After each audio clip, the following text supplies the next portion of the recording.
there's only two of you and you want to start a wine company, a successful wine company, what do you need? Gotta be hungry, Creative, gotta love the product, passionate, gotta get excited, hard-working. gotta be a bit rebellious, You need to stand out from the crowd. adaptable, Innovative, and you have to move pretty fast. ballsy. You gotta have guts to go out there and do it.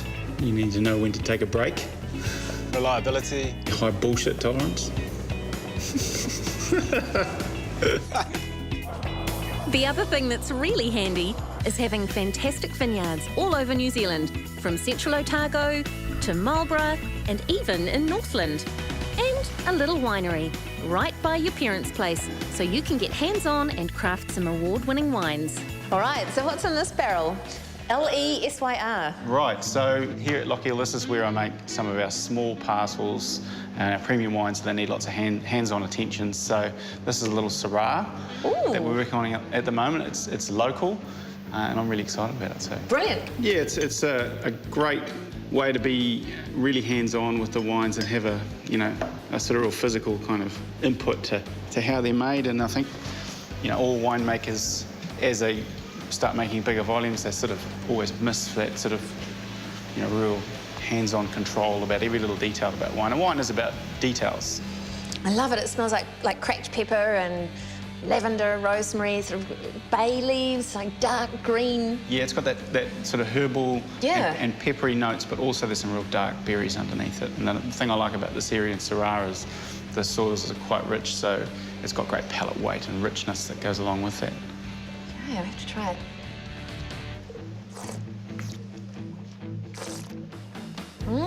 It's really bursting with plum and cherry fruit, Yep. dark berries, all those good things that I like about Syrah. I love getting little parcels of exciting fruit from all around the country, and that's sort of part of Invivo, how we started our business. So we're always open to new things. And tell me about this place. So we're up in Mangawhai at Mangawhai. Lockyer Estate. Yep. How did this all come about? Back in 2002, I was just sort of new in my career as a cellar hand and about to go to Europe to work there.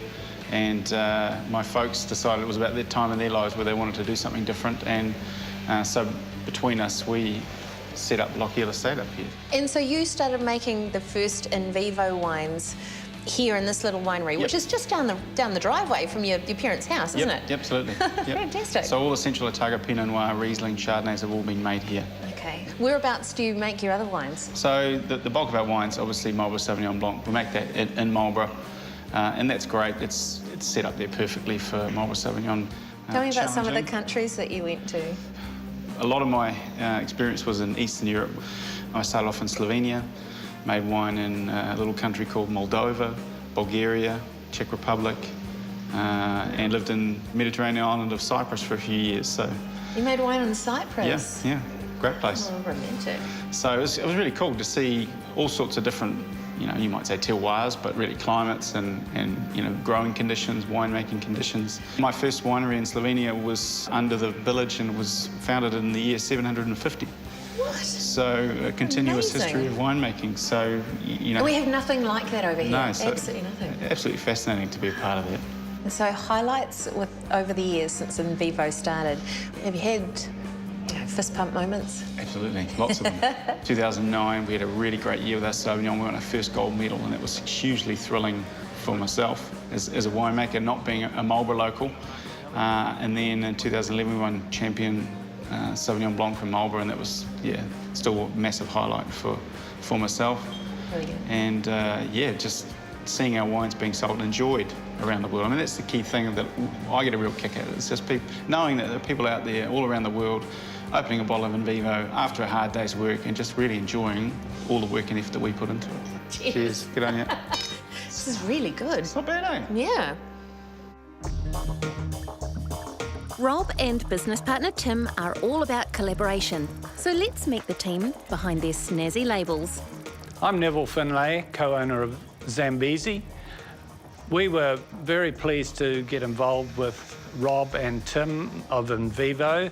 They came and told us their story, and we just loved what they were doing, how they were going about it. So we were delighted, actually, to come on board and help them with the branding the logo and designing the label. It's just been a lovely association. We're really happy to be there. Oh, just looks like white diamonds, doesn't it? Beautiful gold, sparkly. Oh, that's just Marlborough in a glass, isn't it? Yeah, we're really excited about this. This is our 2013 Marlborough Sauvignon. Yum. It's beautiful aromas. Yeah, passion fruit, lime, lemon, lots of florals, tropical characters there. Yep. It's just like the wine itself just wants to kind of burst out of the glass, and it's like, get me out of the glass. Yeah, Rob's done a great job, and I know he loves making Sauvignon as well, and he tries to do a bit of a different style with it. Wow, that's super zingy. We've found it's really good aging as well, so it doesn't lose those great flavours. Rob is such a talented winemaker, clearly, because it's so tasty. But the marketing side of it, you know, that's where you sort of shine. Tell me about some of the things that you've done to get Invivo out there in the public sphere. Over the years, we've been a partner to Creative New Zealand, so we've sponsored the Venice Biennale, and it's the largest contemporary art show in the world. It is. The Venice Biennale is huge. That's a coup. It was pretty huge for us, and you know, I was over there serving Invivo, and we supported the artists over the years. We work with TMD, street graffiti artists, so that's Elliot Askew, and there's about 10 or 12 of those guys, and they do some amazing work around New Zealand. We worked with Eru Dangerspiel, which is the guys from Fly My Pretties, and they did a tour around the country. Obviously Zambezi we've worked with since the very start. It just gives you a buzz. I can just tell, just by, you know, when you're talking, your eyes are like sparkling, and you're like, as soon as you start talking about music and art and fashion, it's you, isn't it? Yeah, it's what we love, actually. That's kind of what I think when I think, you know, Invivo and the different partnerships that I know of. I just think really good human beings. You know, really artistic, really creative, genuine, talented humans, and it's fantastic. Yeah, I think it's a win-win, I guess, situation. Not only do we partner with the wine, but, you know, it's we get on well and friendly with them, and whether that's, you know, Zambezi here in Auckland, or Graham Norton in the UK, right? You know, it's some great, fun sort of partnerships going on there. Exactly. So, yeah. And no, you weren't hearing things. He said Graham Norton. Invivo supply the Graham Norton show with Sauvignon Blanc, and all the guests get a bottle to take home with them. If that's not genius marketing, I don't know what is. The boys even did a mission with organic Sauvignon Blanc grapes direct to the set for Graham to crush with his own bare feet for a new limited edition Sauvignon Blanc. Get the feet moving up and down a bit. Oh my God, that's disgusting. Get them out. And those organic grapes, well, they were grown and picked from right here, Windrush Vineyard in Marlborough. So it's our 2013 Invivo Organic Sauvignon Blanc. Excellent. This is quite new, isn't it? Yeah, it's our third vintage coming up now, so it's only a couple of years old. It's from a really special little vineyard called Windrush, right here in the heart of Renwick. We love this vineyard because of the wine it makes, but also because the people that grow the grapes here, Callum and Sarah, they're a young couple that are really passionate about what they do and passionate about organics. And if I'm honest, they've actually taught me a lot about the benefits of organics. Yum. This smells great. Our first vintage, I think we sold out pretty quickly, didn't we? So, yeah, every year since the production has grown. That's exciting. But it's just the Sauvignon at this stage, isn't it? Yeah. Okay. So this is quite limey, and it's quite floral and sort of flinty and minerally, not as fruit forward as the black label, I reckon. The fruit from this vineyard I could see was always a little bit different, and I thought there's no point in trying to make this just like our normal black label Sauvignon. So if we're going to do a single vineyard wine, I wanted to let the vineyard really express itself.